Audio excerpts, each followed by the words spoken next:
Dr. Emma Thompson woke up that Tuesday morning with a feeling of excitement. Today was the day she had been waiting for all month. The university board meeting would decide on her proposal to create free tutoring programs for struggling students. She had worked on this project for over a year, and it could help hundreds of young people who needed support. Emma lived in a small apartment near the university where she worked as president. She had earned this position through years of hard work and dedication. Every morning, she walked through the campus and greeted students by name. She knew many of their stories because she took time to listen to them. That morning, Emma put on her favorite navy blue dress and grabbed her briefcase full of important papers. The meeting was scheduled for 9 o'clock, and she wanted to arrive early to make sure everything was perfect. As she drove through the busy streets, she thought about all the students who would benefit from the new program. The traffic was heavier than usual. Emma glanced at her watch and realized she might be late. She had never been late to a board meeting before, and today was too important to miss even a minute. When she saw the traffic light turn yellow, she made a quick decision and pressed the gas pedal. The light turned red just as she passed through the intersection. Emma's heart sank when she heard the police siren behind her. She pulled over immediately and waited for the officer to approach her car. Officer Johnson was a middle-aged man with kind eyes. He walked up to Emma's window and asked for a license and registration. Emma handed them over with shaking hands. "I'm sorry, officer," Emma said honestly. "I was rushing to an important meeting, but I know that's no excuse. I made a mistake." Officer Johnson looked at her documents and then at Emma. "I can see you're nervous. Ma'am, everyone makes mistakes. I have to give you a ticket, but I appreciate your honesty." Emma accepted the ticket gracefully. She knew she had broken the law, and she would face the consequences. Officer Johnson was professional and respectful, which made Emma feel a little better about the situation. 2 weeks later, Emma received a notice to appear in traffic court. She had never been to court before, and she felt nervous about the experience. She asked her secretary, Margaret, what to expect. "Just be honest and respectful," Margaret advised. "The judge will probably just ask you to pay a fine." On the day of her court appearance, Emma arrived early. The courthouse was an old building with marble floors and high ceilings. She found the traffic courtroom and took a seat on one of the wooden benches. The room felt cold and unwelcoming. Bright fluorescent lights made everyone look pale and tired. Emma watched as other people appeared before the judge. Some were young drivers who had been speeding. Others were older people who had parking violations. Judge William Clark sat behind a large wooden desk, reading papers and barely looking at the people who stood before him. When her name was called, Emma stood up and walked forward. She had practiced what she would say in her mind. She wanted to be respectful and take responsibility for her actions. Judge Clark looked up from his papers for just a moment. He saw a woman in a simple dress and immediately made assumptions about who she was and why she was there. "Another careless driver," he muttered under his breath, but loud enough for Emma to hear. Emma felt her cheeks grow warm, but she remained calm. "Your Honor, I would like to explain what happened that morning. Do you have anything to say for yourself?" Judge Clark asked. Cutting off her attempt to speak, Emma tried again. "I was rushing to help students at the university where I work. I know it was wrong to run the red light, and I take full responsibility." Judge Clark waved his hand dismissively. "I've heard every excuse in the book. People like you think you can break the law and talk your way out of it. You need to learn responsibility." Emma stood quietly, feeling the sting of his words. She had expected to pay a fine, but she had not expected to be treated with such disrespect. She could feel other people in the courtroom watching the exchange. I'm fining you $800 and ordering you to complete 40 hours of community service," Judge Clark announced. Emma's heart sank. The fine was much higher than usual for a first offense, and the community service seemed unnecessary. But she said nothing. She had learned long ago that arguing with people in positions of power often made things worse. "Thank you, Your Honor," Emma said quietly, maintaining her dignity despite feeling humiliated. As she walked out of the courthouse, Emma felt deeply sad. The money was not the problem. She was hurt by how she had been treated as a person. She had spent her entire life helping others, especially young people who faced challenges, yet today she had been judged without being truly heard. That evening, Emma sat in her university office, surrounded by photos of smiling graduates. She wondered how many other people faced similar treatment in that courtroom every day. Judge William Clark stood in front of his bedroom mirror, adjusting his black bow tie for the third time. Tonight was special. He had been invited to speak at the annual Education Excellence Awards, one of the most important events in the city. Only the most respected community leaders received invitations to this dinner. He had bought a new tuxedo for the occasion and spent extra time getting ready. As a judge, he often attended formal events, but this one felt different. Education was something he cared about deeply. Even though he rarely had time to get involved in school programs, the event was being held at the Grand Plaza Hotel, the finest hotel in the city. Judge Clark had eaten there only twice before, both times for very special occasions. As he drove through the city streets, he felt proud to be included among such distinguished guests. When he arrived at the hotel, Judge Clark was amazed by the beauty of the ballroom. Hundreds of tiny lights hung from the ceiling like stars. Round tables covered with white tablecloths filled the room, and each table had a beautiful centerpiece of fresh flowers. The crystal glasses sparkled under the warm lighting. Judge Clark found his name card at the head table, right next to the mayor and the superintendent of schools. He felt honored to be seated with such important people. As he sat down, he looked round the room and recognized many faces. There were principals from local schools, business owners who donated money to education programs, and community volunteers who helped children learn to read. The evening began with a delicious dinner. Judge Clark enjoyed talking with the other guests at his table.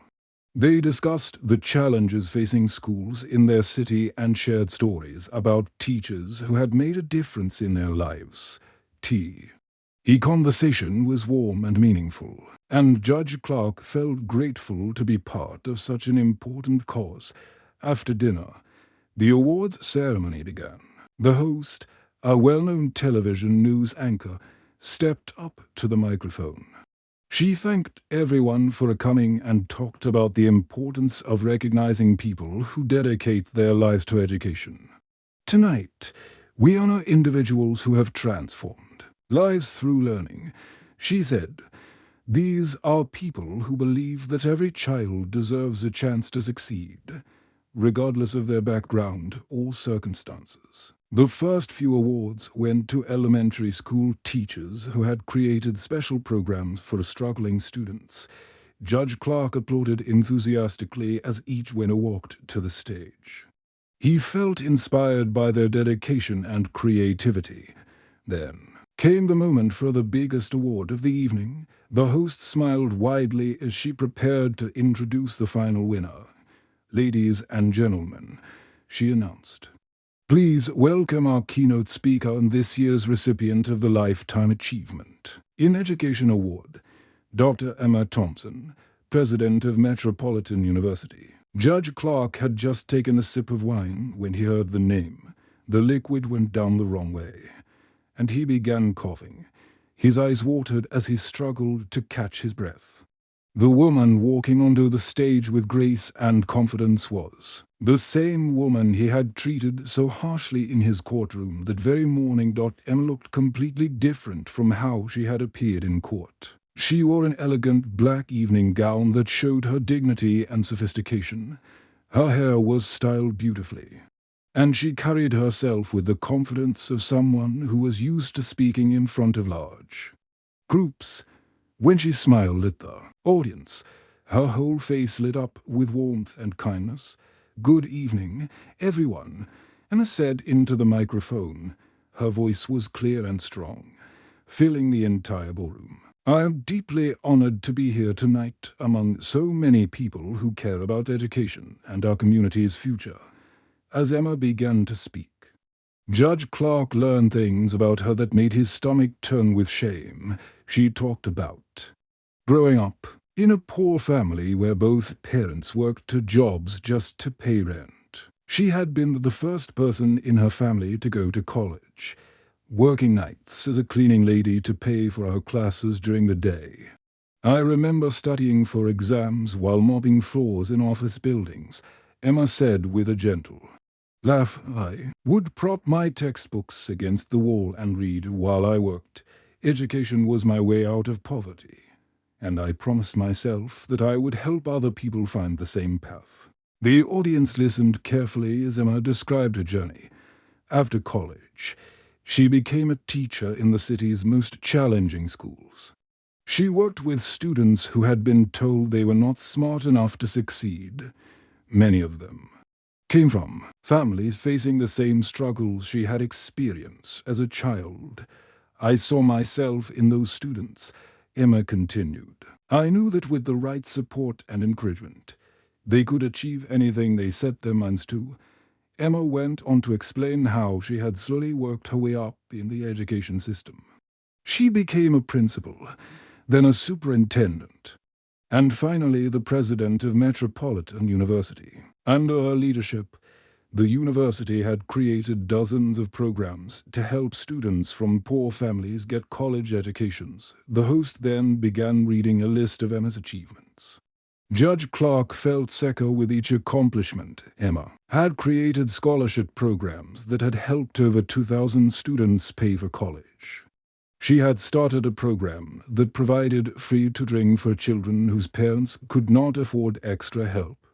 She had even worked with local courts to create educational programs as alternatives to jail time for young offenders. Dr. Thompson has dedicated her entire career to the belief that education can transform lives and communities, the host said. She has touched thousands of lives and continues to inspire everyone around her. The audience rose to their feet in a long-standing ovation. Judge Clark remained in his seat, his face burning with shame. He watched as Emma was presented with a beautiful crystal award, her eyes sparkling with tears of joy and gratitude. Judge William Clark lay in his bed, staring at the dark ceiling above him. The red numbers on his alarm clock showed 3 o'clock in the morning, but sleep would not come. Every time he closed his eyes, he saw Emma Thompson's face from that morning in his courtroom, then again on the stage at the awards ceremony. He got up and walked to his study, a small room lined with law books and certificates from his years as a judge. He had always been proud of this room. It represented everything he had worked for in his career, but tonight those achievements felt empty. Judge Clark sat in his leather chair and put his head in his hands. He had always believed he was a good judge, someone who served justice fairly. He had told himself that he treated everyone equally, regardless of who they were or where they came from. But tonight, he knew he had been lying to himself. The woman he had dismissed so harshly in his courtroom was not just any person. She was someone who had dedicated her entire life to helping others, especially people who faced the same challenges that brought them to his courtroom. And he had treated her with disrespect and cruelty. When morning finally came, Judge Clark arrived at his office before anyone else, usually. He would spend the early hours reviewing cases for the day and preparing his notes, but this morning he could not focus on anything except what had happened the day before. He turned on his computer and began searching for information about Dr. Emma Thompson. What he found made his heart sink even deeper. There were dozens of articles about her work, interviews where she talked about her life, and videos of her speaking at conferences about education and social justice.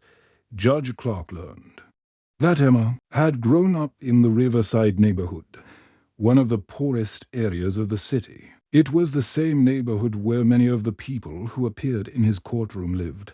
Her father had worked in a factory, and her mother had cleaned houses for wealthy families. Neither of her parents had finished high school, but they had worked hard to give Emma and her two brothers a better life. Emma had been an excellent student, but her family could not afford to send her to college. She had worked during the day and attended community college classes at night. Judge Clark read that she had cleaned office buildings from midnight until 6 in the morning, then went straight to her morning classes. The more he read, the more ashamed he felt. Emma had faced every challenge that could be thrown at a young person trying to escape poverty. She had experienced discrimination because of her race and her background. She had struggled to pay for food and rent while trying to get an education, but she had never given up. After finishing college, Emma had become a teacher in the city's most difficult schools. She had worked with students who had been told they were not smart enough to succeed. Many of them came from broken families or had already been in trouble with the law. But Emma had seen potential in every single one of them. Judge Clark found an interview where Emma talked about her teaching years. I knew exactly what those students were going through. She had said, I had been hungry too. I had been told I was not good enough too. But I also knew that with the right support, any child could achieve their dreams. Emma had not stopped there. She had gone back to school to earn advanced degrees, always working while she studied. She had become a principal, then a superintendent, and finally the president of Metropolitan University. At every step, she had created programs to help people who were struggling. Judge Clark discovered that Emma had started a legal aid clinic at the university. It provided free legal help to people who could not afford lawyers. Many of these people were facing the same kinds of cases that came through his courtroom every day: traffic violations, small debts, housing problems, the kinds of issues that could destroy a person's life if they did not have help. Emma had also created scholarship programs specifically for single mothers, former inmates, and people who had aged out of the foster care system. She understood that these groups faced extra challenges in getting an education, and she had worked to remove those barriers. The most painful thing Judge Clark read was an article where Emma talked about the importance of treating everyone with dignity. Every person who walks into a courtroom, a classroom, or an office deserves to be seen as a complete human being. She had written, we all have stories, dreams, and struggles. When we take time to listen and show respect, we create opportunities for healing and growth. Judge Clark realized that he had failed to see Emma as a complete human being. He had looked at her for just a few seconds and decided who she was based on nothing but his own prejudices. He had not listened to her story or shown her the basic respect that every person deserved. That afternoon, Judge Clark did something he had never done before. He cancelled all his appointments and drove to the Riverside neighborhood where Emma had grown up. He wanted to see the world through her eyes, to understand the struggles that had shaped her life. The neighborhood was different from where Judge Clark lived. The houses were smaller and older, many of them needing repairs. Children played in small yards behind chain-link fences. Older people sat on front porches, watching the world go by. It was not a wealthy area, But Judge Clark could see that it was a community where people looked out for each other. He found the community center where Emma had volunteered as a teenager. It was a simple brick building with a small playground. In front, inside, he met Mrs. Rodriguez, an elderly woman who had been volunteering there for 30 years. "Are you asking about Emma Thompson?" Mrs. Rodriguez asked with a bright smile. "Oh, that girl was something special. She started coming here when she was just 14 years old. She would help the little children with their homework every day. After school, Mrs. Rodriguez told Judge Clark stories about Emma's teenagers, how she had organized reading programs for younger children, how she had helped elderly neighbors fill out important forms, how she had never missed a day of volunteering, even when she was working extra hours to help her family pay bills. Emma always believed that everyone deserved a chance to succeed. Mrs. Rodriguez said she never looked down on anyone, no matter what their situation was. She treated everyone with kindness and respect. Judge Clark felt tears forming in his eyes. He had looked down on Emma without even knowing her. He had failed not just as a judge, but as a human being. The woman he had dismissed so coldly had spent her entire life lifting others up. While he had used his power to tear someone down, Judge William Clark sat at his kitchen table with a blank piece of paper in front of him. He had been trying to write a letter to Dr. Emma Thompson for 3 days, but every time he started, the words seemed wrong. He would write a few sentences, then crumple up the paper and throw it away. How do you apologize to someone you have wronged so deeply? How do you explain that you made a terrible mistake based on nothing but your own prejudices? Judge Clark had never felt so ashamed in his entire life. He tried writing formal letters that sounded like legal documents. He tried writing casual notes that seemed too simple for such a serious situation. Nothing felt right. Every word he wrote seemed inadequate compared to the hurt he had caused. On the 3rd evening, Judge Clark's wife, Helen, found him surrounded by crumpled papers. She had been married to him for 25 years and had never seen him so troubled. "William, what's wrong?" she asked, sitting down beside him. Judge Clark told her everything. He explained about the traffic court case, the awards ceremony, and everything he had learned about Emma's remarkable life. Helen listened without interrupting, her face growing more concerned with each detail. "You have to call her," Helen said firmly. "Writing a letter is not enough. You need to speak too, a person to person." Judge Clark knew his wife was right, but the thought of calling Emma made him feel sick with nervousness. What if she refused to see him? What if she was angry and told him exactly what she thought of his behavior? He would deserve every harsh word, but he was not sure he could handle hearing them. The next morning, Judge Clark arrived at his office early. He sat at his desk and stared at the phone for almost an hour before finally picking it up. His hands were shaking as he dialed the number for a Metropolitan University. "Metropolitan University. How may I help you?" came a cheerful voice. "I need to speak with Dr. Emma Thompson's office." "Please," Judge Clark said, his voice barely above a whisper. "One moment, please." The phone rang twice before another voice answered. "Dr. Thompson's office. This is Margaret speaking." Judge Clark had met Margaret once before at a community event. She was a kind woman in her 50s who had worked at the university for many years. Her voice was warm and friendly, which made Judge Clark feel slightly less nervous. "Hello, Margaret. This is Judge William Clark from the Municipal Court. I was wondering if I could schedule a meeting with Dr. Thompson." There was a pause on the other end of the line. Judge Clark could almost hear Margaret thinking, trying to figure out why a judge would want to meet with her boss. "May I ask what this is regarding?" "Your Honor, Margaret asked politely. Judge Clark took a deep breath. This was the hardest part. He had to admit what he had done wrong. I need to apologize to her, he said quietly. I treated her very unfairly in my courtroom, and I would like the chance to make it right.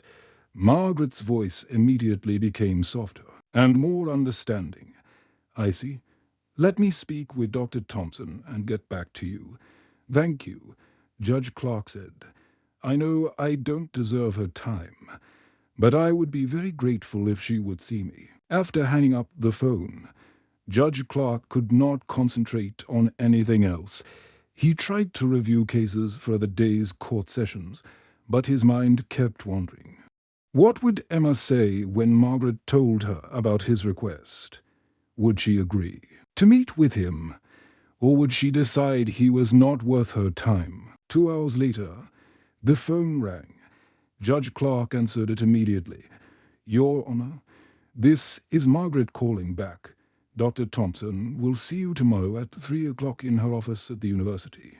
Judge Clark felt a mixture of relief and terror. Emma had agreed to see him, which meant she was willing to give him a chance to apologize. But it also meant he would have to face her and admit his mistakes in person. The next day, Judge Clark drove to Metropolitan University.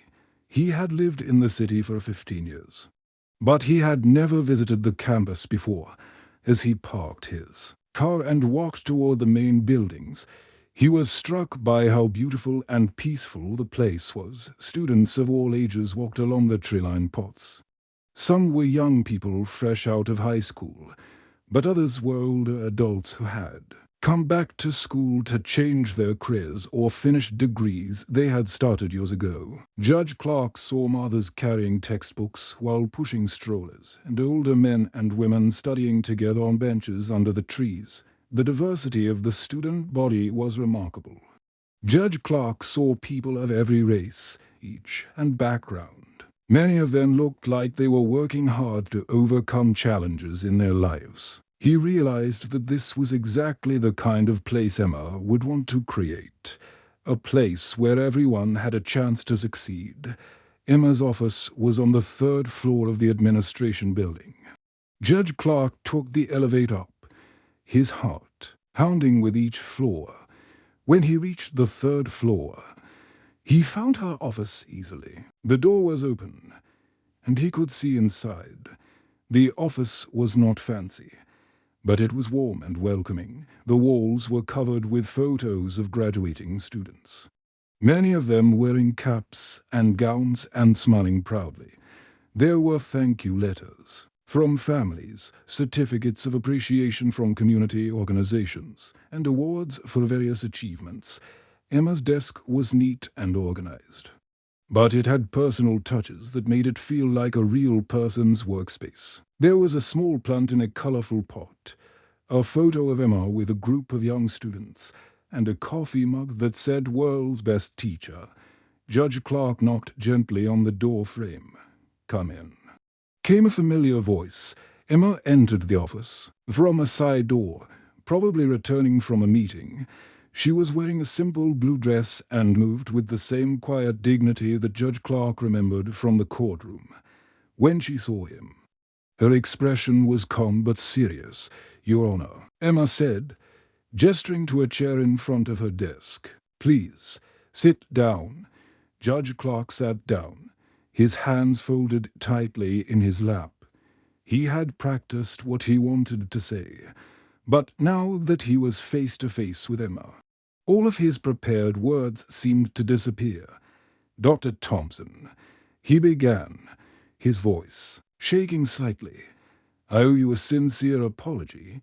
The way I treated you in my courtroom was wrong, unfair, and completely unacceptable. I made assumptions about you based on nothing but prejudice, and I am deeply ashamed of my behavior." Emma listened quietly, her hands folded in her lap. Her face showed no anger, but Judge Clark could see the pain in her eyes. "I've learned about your incredible work," Judge Clark continued, "your dedication to education, your service to the community, the thousands of lives you've changed. I realized that I failed not just you, but everything I'm supposed to represent as a judge. Emma was quiet for a moment, considering his words carefully. When she spoke, her voice was gentle but firm. Your Honor, I appreciate your apology. What hurt me most wasn't the fine or even the harsh treatment. It was the feeling that I wasn't seen as a full human being worthy of basic respect. Judge Clark nodded, tears forming in his eyes. I've spent my life trying to help people understand that everyone has value. Emma continued, every person who walks into your courtroom has a story, dreams, and dignity that deserves to be honored. You're absolutely right. Judge Clark said, I've been so focused on enforcing the law that I forgot about serving justice with compassion. Will you help me learn to do better? Emma smiled for the first time since he had arrived. I think that's exactly what our community needs, Judge. William Clark stood at the side of the stage, his hands trembling slightly as he adjusted his tie. The auditorium at Metropolitan University was packed with more than 300 people. Law students filled the first several rows, their notebooks ready to take notes.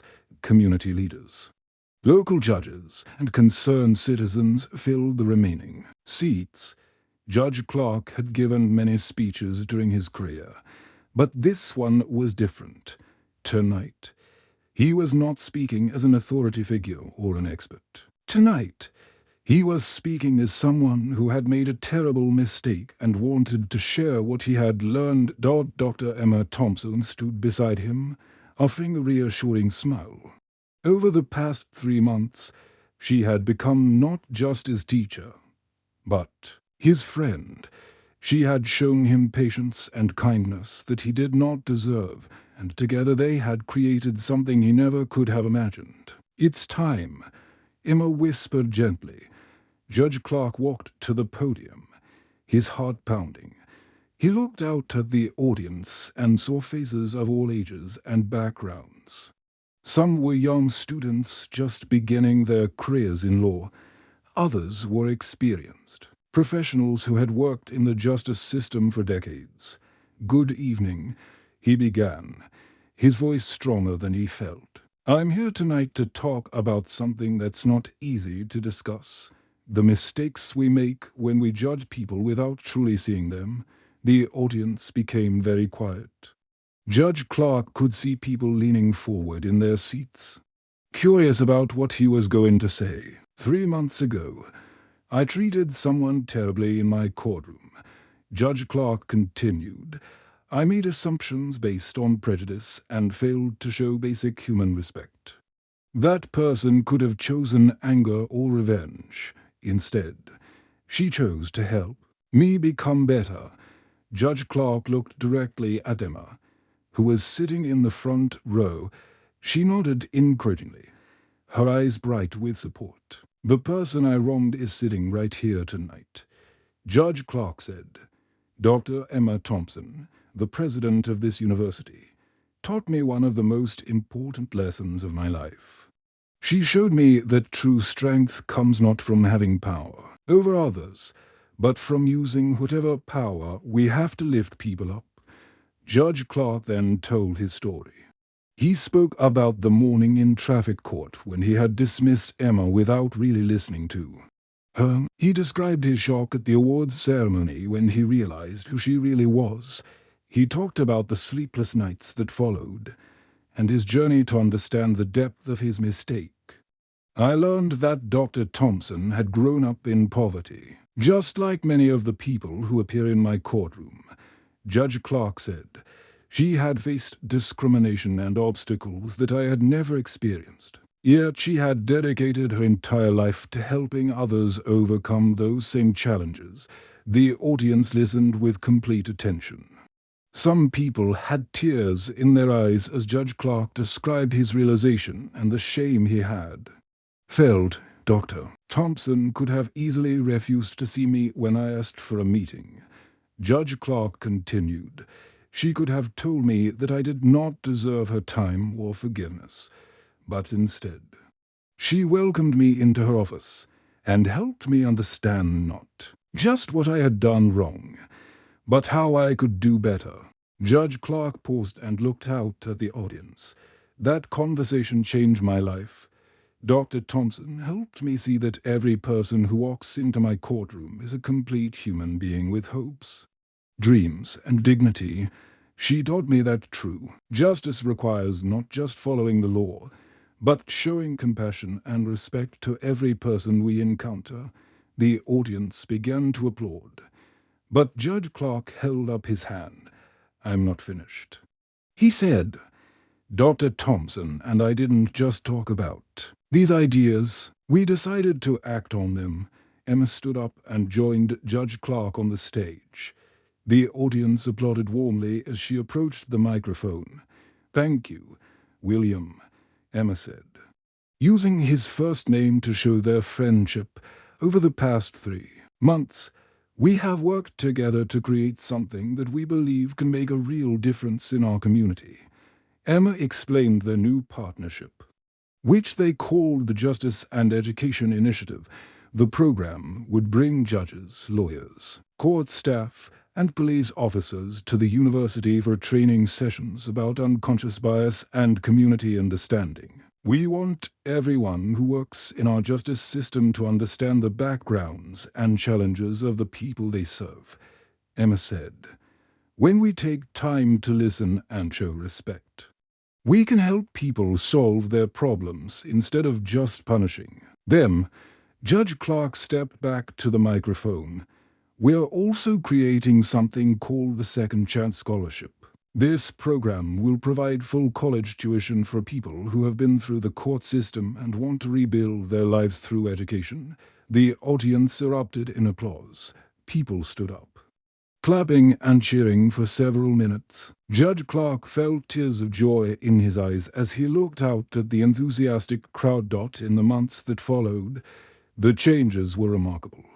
Judge Clark's courtroom became known throughout the city for its fairness and compassion. He began each day by reminding himself that every person who appeared before him deserved to be treated with dignity and respect. The scholarship program quickly gained support from local businesses and community organizations. Within the first year, it helped 43 people enroll in college programs.